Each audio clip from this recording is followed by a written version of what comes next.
Hello, BookTube, and welcome back to a series of videos in which I am reading you a book. I am reading you Barchester Towers by Anthony Trollope, and I am trying to restrain my interpolated comments, but it's not always working. and you're following along the story here. The number of people who are watching these videos is steadily diminishing as newcomers think they need to watch the earlier ones in order to get anything out of the new ones.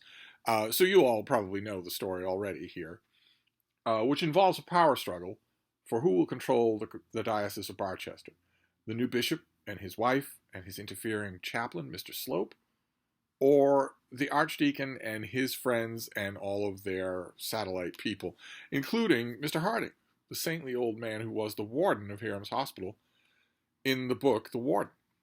He left that position, and it has now been dangled in front of him by Mr. Slope that maybe that position can be resumed. He loved the old grounds. He loved the old men under his care. He loved the beautiful house that the warden gets to live in. But he's not sure that he likes the new duties that Mr. Slope wants to add to the job. And he's especially not sure that he wants to be under any kind of obligation to Mr. Slope, who he hates. And he's confided all this in his daughter Eleanor, who is the widow of John Bold, the man who, in the novel The Warden, starts all the trouble in the first place about the hospital and whether or not the warden should be making quite so much money. John Bold is dead in this book, but he's left behind a beautiful, wealthy widow. Eleanor Bold has £1,200 a year of her own money, and also a little baby, little John Bold. And the fact that Eleanor has £1,200 a year has come to the notice of a few men in town, a few newcomers, particularly two newcomers, Bertie Stanhope, an utterly useless fop, and Mr. Slope himself, who's taken it into, once he learns of this from Mr. Quiverful, who is a desperately poor curate, he's thinking of awarding the position of warden, which would change Mr. Quiverful's life enormously. He has 14 children and no means to support them. When he learns from Mr. Quiverful that Eleanor Bold is wealthy and a widow, he starts to think, well, maybe I should marry her. And in order to make things smoother for me, in order to get her acceptance, maybe I should get her father back into the hospital and not bother with a substitute. And that's where we are in this current chapter 16, which has its drawbacks. With an author like Trollope, we love him. Of course, we love him. But any author like Trollope is going to have sunny days and rainy days. In Trollope's case, there are a couple of things that he can do. He regularly wants to do them. No one ever managed to convince him not to. That don't work so well. In one case is something that he shares in common with every writer who's ever put pen to paper, which is writing dialogue. Writing dialogue. So how are your poor people going to talk? Ears to you, governor. Fine if they talk that way, but you shouldn't orthographically represent it. You shouldn't be writing the words that way, and yet every Victorian does. That's one thing that Trollope tries from time to time. He's not good at it because nobody's good at it. But then there's another thing that he tries. We're going to have to deal with that in this chapter because the chapter is called Baby Worship, and the thing is that. It's exactly that. It's this horrible Victorian syrupy sentimentalizing of motherhood and babyhood. Probably understandable at a time when, 1 out of every 4 babies died, but still pretty saccharine to us today, so brace yourself. This is chapter 16, Baby Worship. Diddle, diddle, diddle, diddle, dum, dum, dum, said or sung Eleanor Bold. Diddle, diddle, diddle, diddle, dum, dum, dum, continued Mary Bold, taking up the second part in this concerted piece. The only audience at the concert was the baby, who, however, gave such a vociferous applause that the performers, presuming it to amount to an encore, commenced again. Diddle, diddle, diddle, diddle, dum, dum, dum. Hasn't he got lovely legs? Said the rapturous mother. Hum, simmered Mary, burying her lips in the little fellow's fat neck by way of kissing him. Hum, simmered the mamma, burying her lips also in his fat, round, short legs. He's a dotty little bold darling, so he is, and he has the nicest little pink legs in all the world, so he has. and the simmering and the kissing went on over again, as though the ladies were very hungry and determined to eat him. Write that scene and I'll read it. Anyway, well, then, he's his own mother's darling. Well, he shall. Oh, oh, Mary, Mary, did you ever see? What am I to do? My naughty, naughty, naughty, naughty little Johnny. All these energetic exclamations were elicited by the delight of the mother in finding that her son was strong enough and mischievous enough to pull all her hair out from under her cap. He's been and pulled down all Mama's hair, and he's been the naughtiest, naughtiest, naughtiest little man ever, ever, ever, ever, ever. A regular service of baby worship was going on. Yeah. Mary Bold was sitting on a low easy chair with the baby in her lap, and Eleanor Bold was kneeling before the object of her idolatry. As she tried to cover up the little fellow's face with her long, glossy, dark brown locks, and permitted him to pull them hither and thither as he would, she looked very beautiful in spite of the widow's cap she still wore. There was a quiet, enduring, grateful sweetness about her face, which grew so strongly upon those who knew her as to make the great praise of her beauty which came from her old friends appear marvelously exaggerated to those who were only slightly acquainted with her. Her loveliness was like that of many landscapes, which required to be often seen to be fully enjoyed. There was a depth of dark, clear brightness in her eyes which was lost upon a quick observer, a character about her mouth, which only showed itself to those whom she was familiarly conversed, a glorious form of head and perfect symmetry of which required the eye of an artist for its appreciation. She had none of that dazzling brilliancy, that voluptuous Rubens beauty, of that pearly whiteness, of those vermilion tints, which immediately entranced with the power of a basilisk men who came within reach of Madeline Neroni. It was all but impossible to resist the Signora, but no one was called upon for any resistance toward Eleanor. You might begin to talk of her as though talk with her as though she were your sister, and it would not be till your head was on your pillow that the truth and intensity of her beauty would flash upon you, that the sweetness of her voice would come upon your ear. A sudden half hour with the Neroni was like falling into a pit. An evening spent with Eleanor was like an unexpected ramble in some quiet fields of asphodel. We'll cover him up there till there shan't be a morsel more of his little idle nose to be seen, said the mother, stretching her streaming locks over the infant's face. The child screamed with delight and kicked till Mary Bold was hardly able to hold him. At this moment the door opened and Mr. Slope was announced. A little warning next time from the servants. Up jumped Eleanor, and with a sudden quick motion of her hands pushed back her hair over her shoulders. It would have been perhaps better for her had she not, for she thus showed more of her confusion than she would have done had she remained as she was. Mr. Slope, however, immediately recognized her loveliness and thought to himself that, irrespective of her fortune, she would be an inmate that a man might well desire for his house, a partner for his bosom's care, very well qualified to make care lie easy. Eleanor hurried out of the room to readjust her cap, muttering some unnecessary apology about her baby. And while she is gone, we will briefly go back to and state what had been hitherto the results of Mr. Slope's meditation on his scheme of matrimony. His inquiries as to the widow's income had at any rate been so far successful as to induce him to determine to go on with the speculation. As regarded Mr. Harding, he had also resolved to do what he could without injury to himself. Mrs. Proudie, that's the bishop's wife, he determined not to speak to on the matter, at least not at present. His object was to instigate a little rebellion on the part of the bishop. The bishop is very henpecked. He thought that such a state of things would be advisable not only with respect to Messrs. Harding and Quiverful, but also in the affairs of the diocese generally. Mr. Slope was by no means of the opinion that Dr. Proudie was fit to rule, but he conscientiously thought it wrong that his brother clergyman should be subjected to petticoat government. Just offhandedly, Trollope mentions that Slope is not taken in. He thinks that Proudie is a trimmer, a time server, a non-entity, who isn't fit to be bishop. Just works that in casually. He therefore made up his mind to infuse a little of his spirit into the bishop, sufficient to induce him to oppose his wife, though not enough to make him altogether insubordinate. He had therefore taken an opportunity of again speaking to his lordship about the hospital, and had endeavored to make it appear that after all it would be unwise to exclude Mr. Harding from the appointment. Mr. Slope, however, had a harder task than he had imagined. Mrs. Proudie, anxious to assume to herself as much of the possible merit of patronage, had written to Mrs. Quiverful, and requesting her to call at the palace and had then explained to that matron, with much mystery, condescension, and dignity, the good that was in store for her and her progeny. Indeed, Mrs. Proudie had been so engaged at that very time when Mr. Slope had been doing the same with the husband at Puddingdale Vicarage, and had thus in the measure committed herself. The thanks, the humility, the gratitude, the surprise of Mrs. Quiverful had been very overpowering.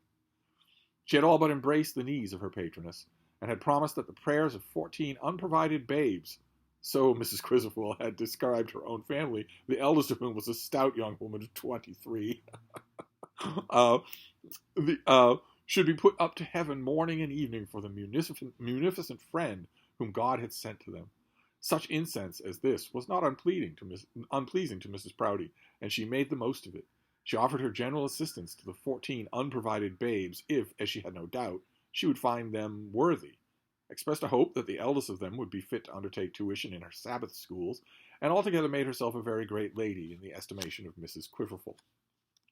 Having done this, she thought it prudent to drop a few words before the bishop, letting him know that she had acquainted the Puddingdale family with their good fortune, so that he might perceive that he stood committed to the appointment. The husband well understood the ruse of his wife, but he did not resent it. He knew that she was taking the patronage out of his hands. He was resolved to put an end to her interference and to resume his own powers. But then he thought this was not the best time to do it. He put off the evil hour, as many men in similar circumstances have done before him. Such having been the case, Mr. Slope naturally encountered a difficulty in talking over the bishop, a difficulty indeed which he found could not be overcome except at the cost of general outbreak at the palace. A general outbreak at the present moment might be good policy, but it also might not. It was at any rate not a step to be taken lightly.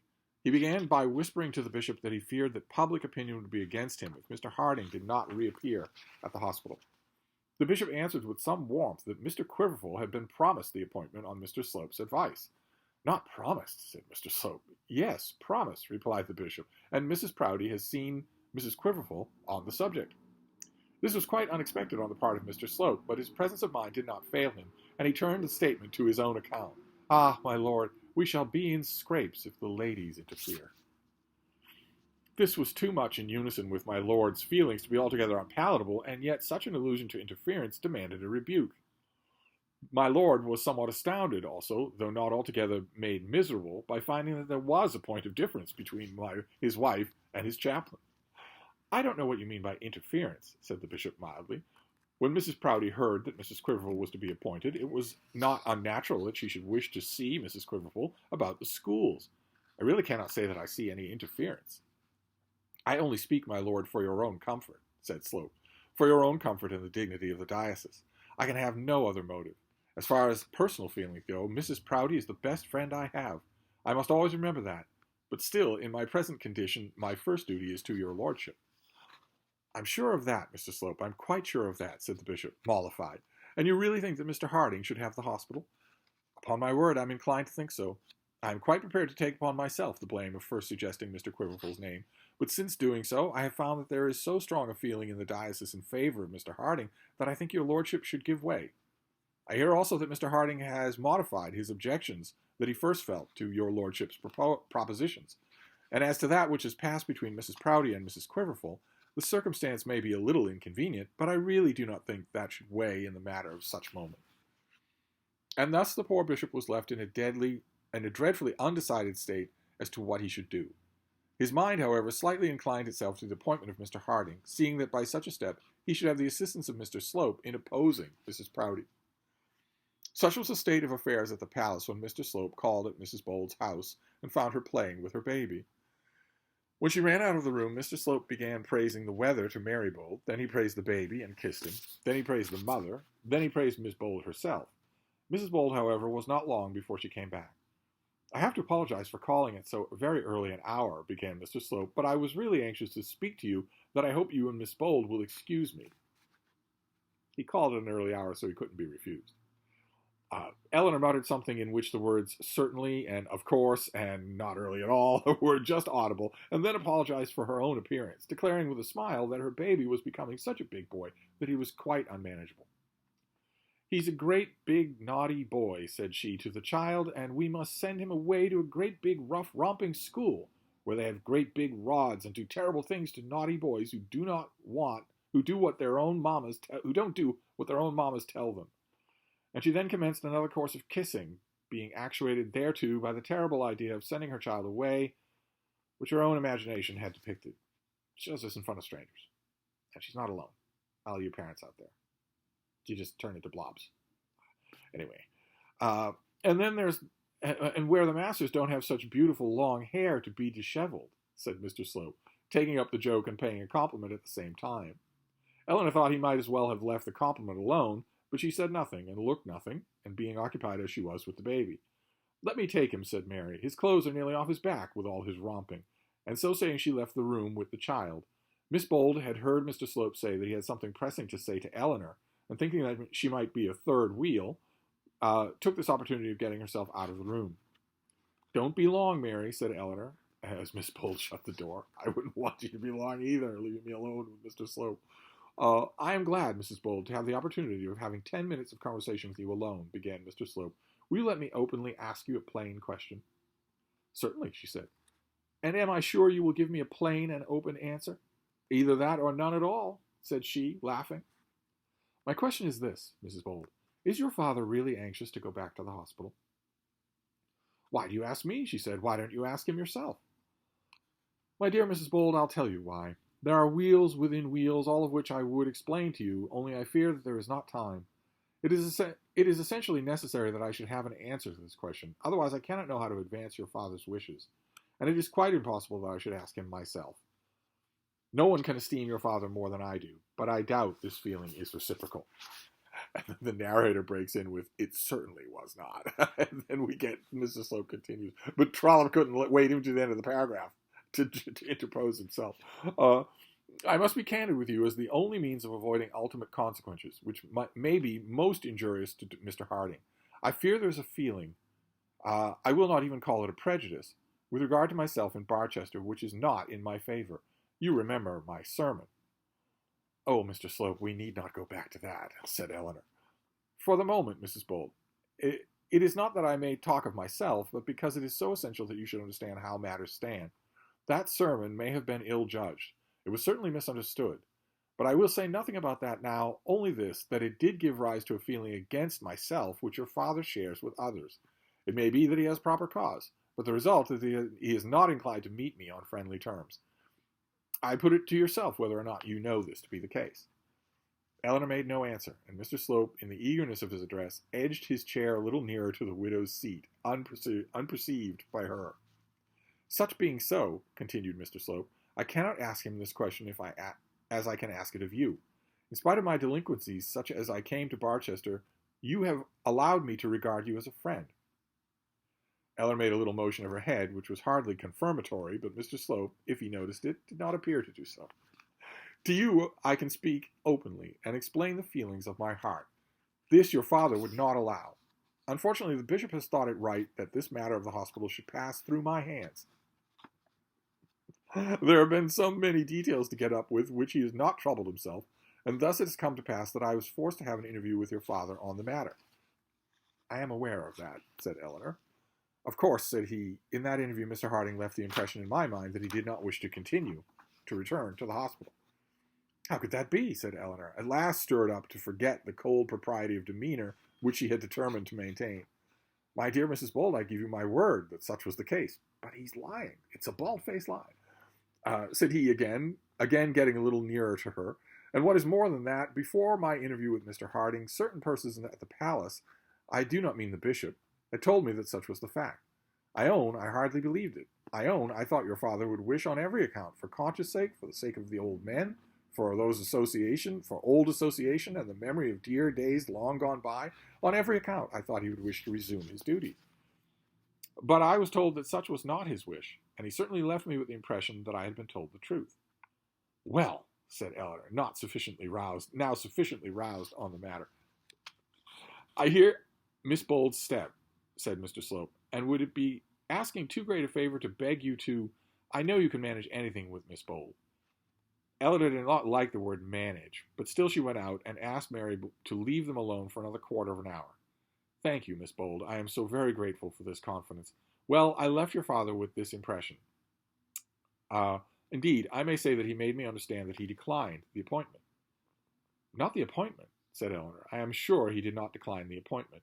But he said that he would not agree, that is, that he did not like the scheme about the schools and the services and all that. I'm quite sure he never said that he wished to refuse the place. Oh, Mrs. Bold, said Mr. Slope, in a manner almost impassioned, I would not for the world say to so good a daughter a word against so good a father. But you must, for his sake, let me show you exactly how the matter stands at present.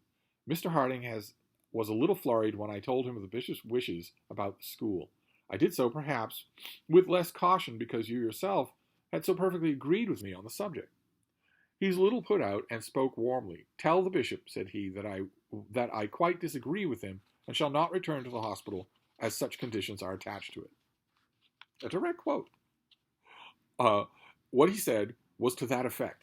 It most certainly was not. But anyway, indeed, his words were, if anything, stronger than those. I had no alternative but to repeat them to his lordship, who said that he could not look on them in no other light than as a refusal. He also had heard the report that your father did not wish for the appointment, and putting all these things together, he thought he had no choice but to look for someone else. He consequently offered the place to Mr. Quiverful. Offered the place to Mr. Quiverful, repeated Eleanor, her eyes suffused with tears. Then, Mr. Slope, there is an end to it. No, my friend, not so, said he. It is at present it is to prevent such being the end of it that I am now here. I may at any rate presume that I have got an answer to my question, and that Mr. Harding is desirous of returning. Desirous of returning? Of course he is, said Eleanor. Of course he wishes to have back his house and his income and his place in the world, and to have back what he gave up with such self-denying honesty. If he can have them without any restraints on his conduct, to which his age would make it impossible that he should submit, how can the bishop ask a man his age to turn schoolmaster to a pack of children? Out of the question, said Mr. Slope, laughing slightly. Of course no such demand shall be made on your father. I can at any rate promise you that I will not be the medium of any such an absurd requisition. We wished your father to preach in the hospital, as the inmates may naturally be too old to leave it. But even that shall not be insisted on. We wished also to attach a Sabbath-day school to the hospital, thinking that such an establishment could not but be useful under the surveillance of so good a clergyman as Mr. Harding, and also your own. But, my dear Mrs. Bold, we won't talk of these things now. One thing is clear. We must do what we can to annul this rash offer the bishop has made to Mr. Quiverful. Your father wouldn't see Quiverful, would he? Quiverful is an honorable man, and would not for a moment stand in your father's way. What? Said Eleanor. Ask a man with 14 children to give up his preferment? I'm quite sure he will do no such thing.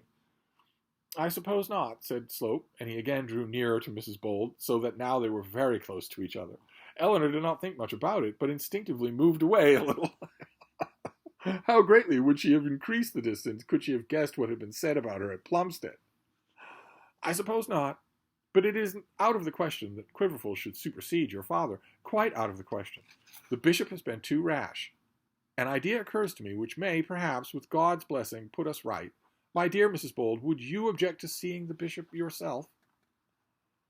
Why should not my father see him? Said Eleanor. She had at once before in her life interfered in her father's affairs, and then not to much advantage. She was older now, and felt that she should take no step in the matter so vital to him without his consent.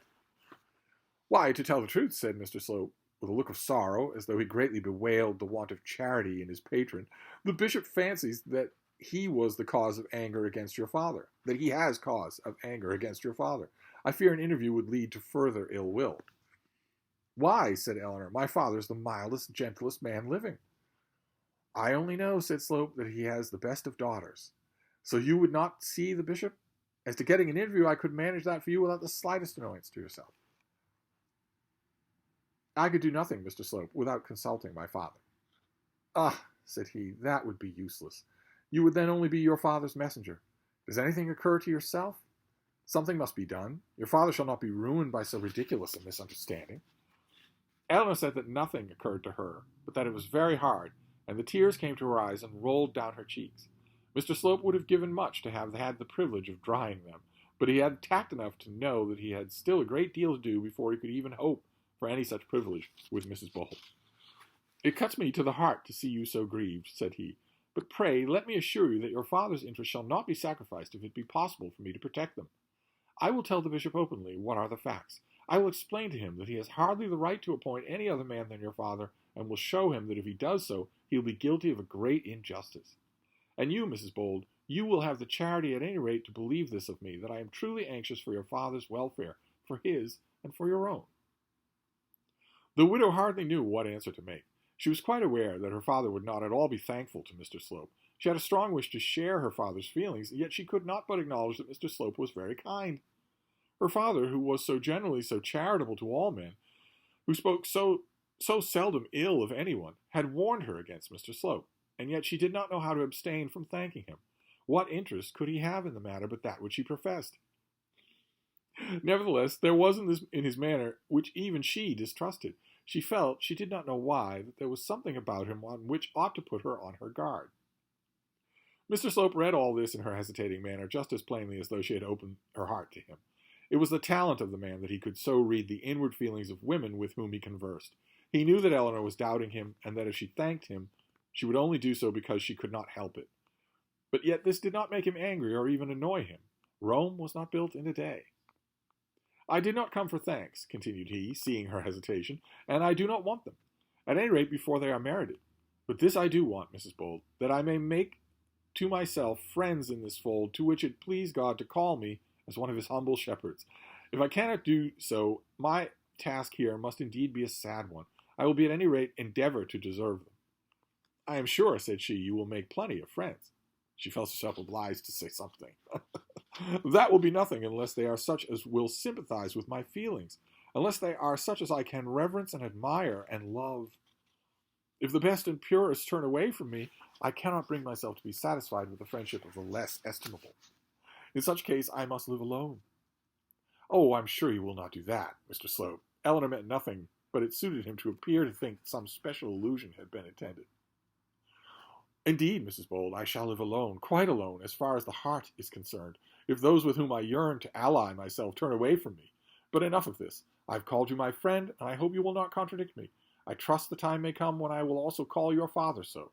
May God bless you, Mrs. Bold, and you and your darling boy, and tell your father, from me, that what can be done for his interest shall be done. And so he took his leave, pressing the widow's hand rather more closely than usual. Circumstances, however, seemed just then to make this intelligible, and the lady did not feel called upon to resent it. I cannot understand him, said Eleanor to Mary Bold a few minutes afterwards. I do not know whether he is a good man or a bad man, whether he is true or false. Then give him the benefit of the doubt, said Mary, and believe the best. On the whole, I think I do, said Eleanor. I think I do believe that he means well, and if so, it is a shame that we should revile him and make him miserable while he is among us. But, oh, Mary, I fear Papa will be disappointed in the hospital.